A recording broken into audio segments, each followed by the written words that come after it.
Okay, topic is charging of a capacitor. ठीक है, charging of a capacitor, capacitor को हम लोग चार्ज करते हैं। ठीक है, कैपेसिटर कहाँ है? ये जो हमने सर्किट बनाया है इसमें सेल है, बैटरी है, जो कुछ भी है, ये कैपेसिटर है, सी से हमने रिप्रेजेंटेशन किया है। प्लस ये जो आर है, ये कैपिटल आर मतलब resistance of connecting wire as well as internal resistance of cell और बैटरी। ठीक है, कैपिटल आर का मतलब क्या है? सम है। किसका सम है भाई?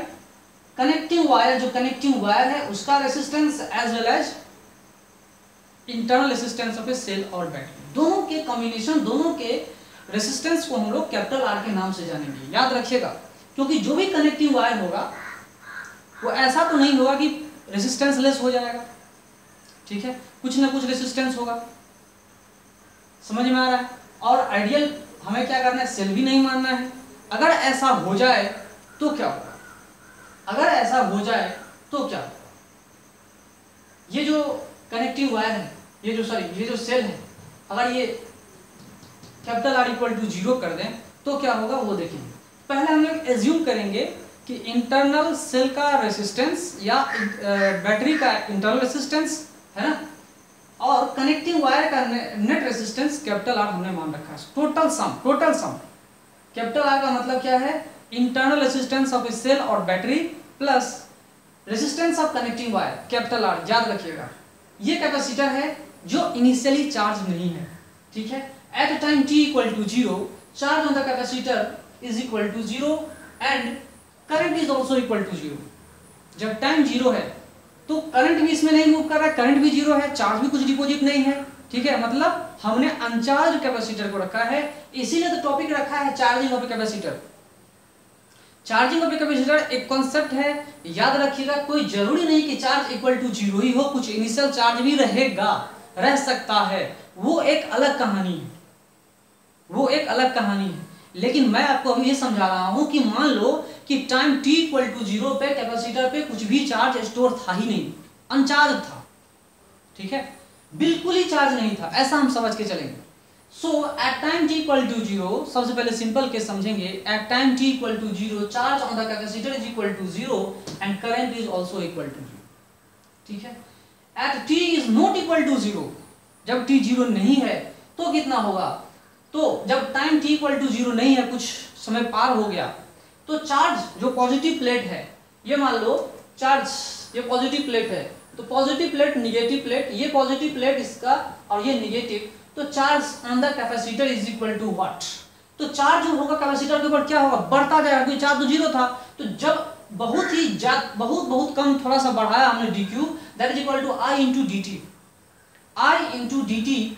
तो i इंटू dt हमने करंट रखा है, लेकिन time t is not equal to 0, कुछ ना कुछ करंट तो होगा, कुछ ना कुछ करंट तो होगा। ठीक है, और उस करंट को भी हमने क्या बना रखा है? dq by dt। और याद रखिएगा कि कैपेसिटर को हम लोग डीसी से ही चार्ज करते हैं।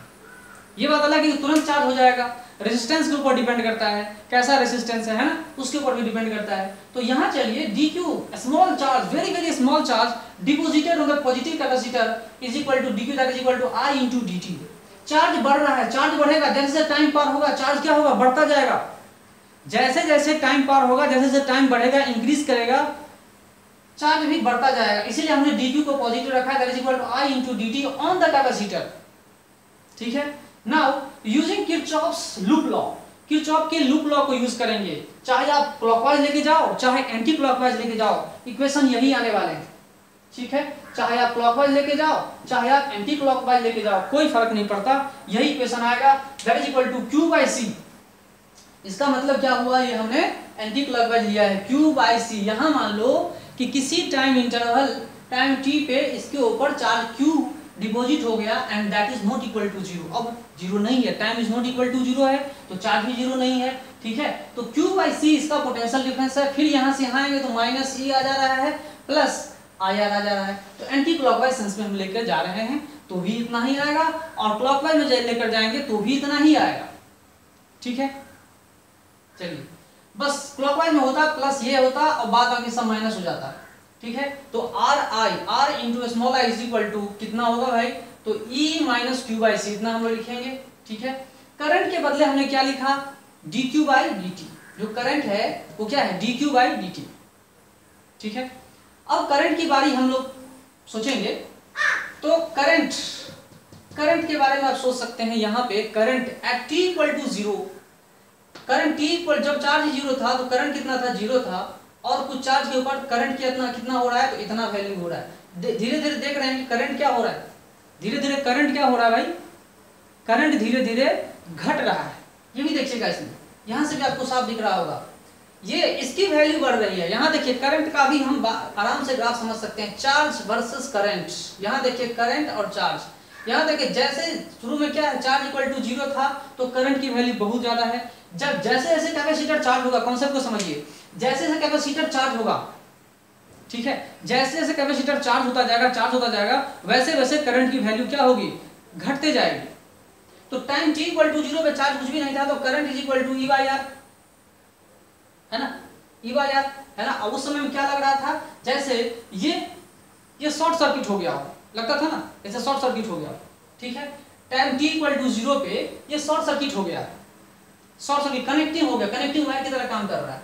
तो मैक्सिमम करंट, जैसे चार्ज बढ़ रहा है, ये क्वांटिटी क्या होगा, घटता हुआ जा रहा है। इस वजह से आप ये मत सोचना है कांस्टेंट करंट फ्लो हो रहा है, कांस्टेंट फ्लो करंट नहीं हो रहा है, क्योंकि चार्ज के ऊपर डिपेंड कर रहा है। जैसे चार्ज बढ़ेगा करंट धीरे धीरे क्या होगा, घटता चला जाएगा। ठीक है, चलिए वही चीज हमें बतानी है। यहाँ पे किरचॉफ्स लूप लॉ का यूज करेंगे तो R इंटू आई इतना आया, फिर करंट के बाद हमने क्या लिखा, dq बाई dt, फिर हमने इस तरह से इक्वेशन लिखा, इंटीग्रेशन लगाते हैं। मैथमेटिक्स का आसान नॉलेज होगा आपके पास में, है ना। तो इंटीग्रेशन लगाएंगे जीरो से लेकर q किसी टाइम इंटरवल तक, टाइम इंटरवल 0 से t तक लगाएंगे, जनरल टाइम t लगाते हैं। तो क्या होगा, ये हमने इंटीग्रेट किया, इंटीग्रेशन लगाया है, that is equal to minus ln EC minus Q by EC t by CR, इस तरह से हमने लिखा है। ठीक है, जो इक्वेशन कुछ इस तरह से आएगा, ये लॉन के बदला हमने e टू द पावर इतना रखा हुआ है माइनस t बाई CR, तो इतना हमने लिखा है, q is equal to EC into 1, इतना मैंने कर दिया। ये आप खुद भी डिराइव कर सकते थे, कोई बहुत बड़ी बात नहीं है। इसमें सवाल ये है, इसमें ये देखिए कि time t equal to zero पे चार्ज की बात करते हैं। Time t equal to zero पे क्या हो रहा है, कहानी है, time t equal to zero पे ये कितना होगा, time t equal to zero, तो ये कितना होगा 1 1 1, चार्ज इक्वल टू जीरो। ठीक है, time t equal to infinity पे ये टर्म ही जीरो हो जाएगा, तो मैक्सिमम चार्ज यहाँ पे क्या होगा, डिपॉजिट हो रहा है एट इन्फिनिटी। ठीक है, मतलब बहुत ज्यादा टाइम ले लेंगे तो फुली चार्ज होगा। ठीक है, तो आप ये याद रखिए कि at time t equal to infinity, charge on the capacitor is equal to capital charge fully charge, that is equal to EC, इतना फुल्ली चार्ज हो जाएगा। याद रखिएगा इस चीज को। चलिए, तो यहाँ पे हमने इस तरह से लिखा when t is equal to when, अच्छा इसी में मैं जनरल चीज लेता हूँ। यहाँ पे CR क्या है, C into R, capacitance into resistance, ये जो मल्टीप्लीकेशन हम कर रहे हैं C इंटू R, ये टाइम का वैल्यू बता रहा है, इसको हम टाइम कांस्टेंट बोलते हैं। 1 CR, एक CR लिखेंगे तो 1 टाइम कांस्टेंट, 2 CR मतलब 2 क्या होगा, टाइम कांस्टेंट, 3 लिखा तो 3 टाइम कांस्टेंट। तो ग्राफ अगर हम प्लॉट करें, ग्राफ अगर हम प्लॉट करते हैं, है ना, अगर हम ग्राफ अगर प्लॉट करते हैं यहाँ पे चार्ज वर्सेस टाइम t, तो क्या आ रहा है, यहाँ चार्ज वर्सेस टाइम t का ग्राफ प्लॉट करते हैं, तो ये देखिए जब time t equal to zero था तो चार्ज कितना डिपॉजिट हुआ था, जीरो। जैसे जैसे टाइम बढ़ रहा, बढ़ते यहाँ पर एक time constant CR, t is equal to CR डालने पे 1 माइनस 1 बाई E आ रहा है, that is equal to charge is equal to 0.63 EC। तो 0.63, ठीक है, 100 में 60 पॉइंट क्या हो रहा है, चार्ज हो गया है। 100% चार्ज नहीं हुआ, 100% चार्ज आने के लिए इन्फिनिटी पे चार्ज रखना होगा, और EC जो है वो क्या है, कैपिटल Q है, फुल्ली चार्ज। ये क्या होगा, फुल्ली चार्ज होगा at time t equal to infinity, एक कांस्टेंट वैल्यू दे रहा है। आप देख रहे हैं कि कांस्टेंट वैल्यू आ जा रहा है time t equal to zero पे, sorry time t equal to infinity पे ये क्या हो रहा है, फुल्ली चार्ज हो रहा है। ठीक है, Q is equal to EC, एक वैल्यू आ रहा है, ये इससे इसके पैरेलल में आ जाएगा, है ना, जो टच भी नहीं करेगा, इसके पार भी नहीं जाएगा, ये फुल्ली चार्ज का इक्वेशन आ रहा है। ठीक है, आप ग्राफ से भी देख सकते हैं, पहला टाइम कांस्टेंट, दूसरा टाइम कांस्टेंट, तीसरा टाइम कांस्टेंट, है ना, इस तरह से हम लोग देख सकते हैं। तो यहाँ पे हर चीज मैंने आपको बता दिया है इंटीग्रेशन में लगा के आप देख सकते हो चार्ज क्या हो रहा है। अगर करंट की बात करते हैं, समय के साथ से करंट की बात करते हैं, इसको हम डिफरेंशिएट करके देखेंगे। इसको डिफरेंशिएट करके देखेंगे कि करंट की क्या स्थिति हो रही है।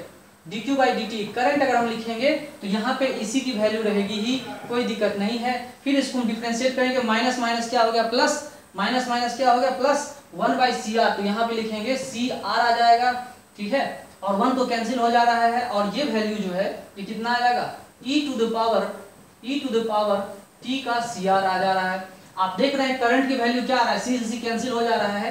करंट की वैल्यू क्या हो रही है, जैसे जैसे टाइम बढ़ रहा है वैसे वैसे करंट की वैल्यू घटता हुआ जा रहा है, घटता हुआ जा रहा है। उसका भी ग्राफ आप प्लॉट कर सकते हो। ये मैं आपको एक होमवर्क की तरह दे दिया कि करंट कैसे घट रहा है, वो ग्राफ आप खुद प्लॉट कर लो, ठीक है। चलिए एक इक्वेशन मैंने जनरल बताया, दूसरा आपको खुद घर पे समझना होगा कि मान लो t इक्वल टू 0 पे चार्ज जीरो नहीं है, चार्ज जीरो नहीं है, charge is not equal to 0, तो कहानी क्या होगी, तो आप खुद डिसाइड कर सकते हो। तो यहाँ पे charge q1 is equal to q2 डाल सकते हैं, इस तरह से हम लोग वैल्यू निकाल के आराम से कर सकते हैं इंटीग्रेशन। तो वैल्यू क्या आएगी, तो उस तरह से हम लोग जो है इक्वेशन को फाइंड कर सकते हैं, कोई दिक्कत नहीं है। तो इस तरह का इक्वेशन हम लोग पढ़ेंगे चार्जिंग और कैपेसिटर में। चार्जिंग और कैपेसिटर दो टाइम वैल्यू हमने बताया था, टाइम t इक्वल टू 0 पे करंट कितना था 0। फिर से हम लोग रिकैप करते हैं। देखिए ये जो हमने कनेक्टिंग वायर लगाया है ये सेल है, और ये क्या है, ये जो रेसिस्टेंस है, किसका रेसिस्टेंस है भाई, क्या कनेक्टिंग वायर का रेसिस्टेंस, कनेक्टिंग वायर का रेसिस्टेंस है नहीं, ये रेसिस्टेंस सेल के इंटरनल रेसिस्टेंस का भी वैल्यू है, प्लस जो कनेक्टिंग वायर है उसके रेसिस्टेंस का टोटल सम है। वहां हमने कैपेसिटर लगा रखा है, तो total resistance of connecting wire as well as internal resistance of the cell और बैटरी, ठीक है। चलिए तो इस तरह से हम लोग आगे बढ़ते हैं। अगर मैंने आपसे पहले क्वेश्चन बताया था कि अगर मैंने capital R is equal to 0 रख दिया तो कहानी क्या होगी, कहाँ जितने सारे इक्वेशन था कहीं जहां कहीं भी r capital R is equal to 0 देख रहे हैं, यहाँ देखिए capital R is equal to 0 लिख देंगे तो क्या होगा, Q इज इक्वल टू इसी फुल्ली चार्ज हो जाएगा, समय भी नहीं लगेगा, है ना। यहाँ पे अगर r capital R is equal to 0 तुरंत चार्ज हो जाएगा। वही मैं उससे पहले भी बता रहा था कि जैसे ही हमने इसका रेसिस्टेंस ही 0 कर दिया ये तुरंत फुल्ली चार्ज हो जाएगा। इसीलिए हम ये नहीं कह सकते कि पूरी तरह से कैपेसिटर चार्ज हो जाएगा, ठीक है। और हमने इससे पहले बताया था जब कनेक्टिंग वायर लगाते थे इस रेसिस्टेंस को भी नहीं सोचते थे, तो क्या कहते थे कि आधा जो रेसिस्टेंस होता था, है ना, कुछ उसको हीट करने में खत्म हो जाता था एनर्जी, बैटरी ने जितना काम किया उसका आधा एनर्जी हीट करने में खत्म हो जाता था, आधा उसके पास पहुंचता था, ठीक है। मैं पहले बता चुका हूं। तो यहाँ देखिए t equal to 0, suppose that, फिर से रिकैप करते हैं, charge is equal to 0 on capacitor and I is equal to 0 at t equal to 0, time जब 0 रहेगा, है ना, 0 सेकंड पे करंट भी 0 आ रहा है, चार्ज भी हो रहा है, कैपेसिटर पे 0 हो रहा है। लेकिन जब टाइम 0 ही नहीं है तो चार्ज जो है वो 0 नहीं है। तो स्मॉल dt टाइम में कितना चार्ज कैपेसिटर के ऊपर स्टोर हुआ, that is equal to dq, that is equal to I into dt on capacitor using Kirchhoff's loop law. Kirchhoff's का लूप लॉ का यूज करेंगे, ठीक है। किरचॉफ्स का लूप लॉ का यूज करते हैं, q by c plus I into r, ठीक है।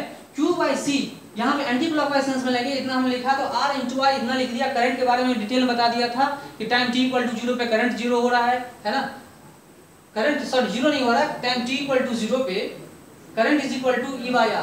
तो यहाँ देखिए एट t इक्वल टू 0 पे चार्ज कैपेसिटी कितना, करंट कितना आ रहा है भाई, ये गलत है, करंट इतना नहीं आएगा, शॉर्ट सर्किट टाइप का। यहाँ पे कितना आएगा, capital E by capital R आ जाएगा। यहाँ जो हमने बताया आपको, चार्ज 0 आ रहा है, करंट कितना आ रहा है, E by R आ रहा है, मतलब ये शॉर्ट सर्किट हो गया, कनेक्टिंग वायर की तरह काम कर रहा है यहाँ पर, ठीक है। तो यहाँ पे टोटल हमने इंटीग्रेशन लगाया इस तरह से, देखिए इंटीग्रेशन करके हमने इतना लगाया। चार्ज धीरे धीरे क्या हो रहा है, जैसे जैसे टाइम इंक्रीज हो रहा है, जैसे टाइम इंक्रीज हो रहा है चार्ज बढ़ रहा है, चार्ज बढ़ रहा है, चार्ज बढ़ रहा है, चार्ज बढ़ रहा है, चार्ज बढ़ रहा है। तो चार्ज बढ़ रहा है तो करंट धीरे धीरे क्या होगा, डिक्रीज करता जाएगा। जैसे जैसे चार्ज यहाँ बढ़ता जाएगा, यहाँ का इलेक्ट्रिक फील्ड अपोज करता जाएगा, ठीक है। तो चार्ज तो बढ़ रहा है, समय के साथ साथ चार्ज बढ़ रहा है, करंट धीरे धीरे क्या होगा, घटता चला जाएगा। और इन्फिनिटी पे करंट क्या होगा, 0। When t equal to infinity current is equal to 0 but charge on the capacitor is equal to 100%, that is equal to E into C, है ना।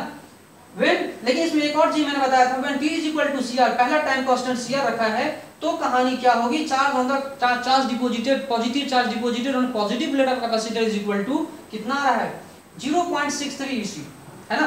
इस तरह से हमने आपको बता दिया चार्जिंग ऑफ कैपेसिटर। ओके।